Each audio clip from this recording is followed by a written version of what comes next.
La quête de Rose des Aurores, chapitre 1.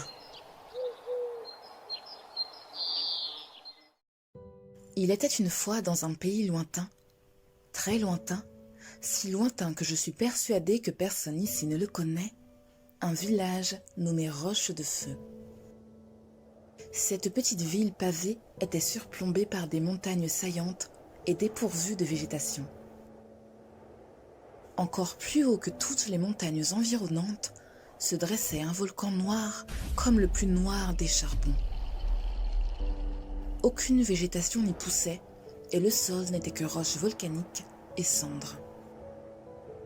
Régulièrement, le volcan produisait des fumées jaunâtres empestant le soufre qui retombait sur Roche-de-Feu sous forme de brouillard et de volutes épais qui stagnaient des heures, voire des jours durant.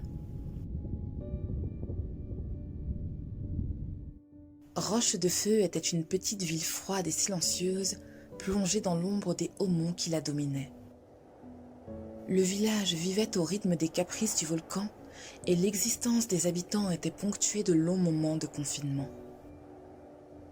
L'angoisse et le stress liés aux conditions climatiques attisaient les mauvais rapports et les frictions entre les habitants qui étaient grossiers, malfaisants et violents. Ces malheureux menaient une vie morne et monotone, se substantant peu.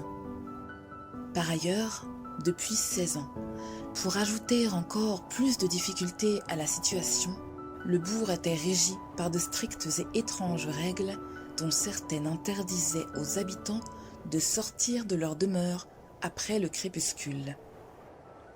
Il était dit que le village était maudit et que quiconque sortait dans les rues après le coucher du soleil courait à sa perte. De toutes les règles absurdes qui réduisaient la vie des habitants à la privation, cette règle était la plus crainte de tous.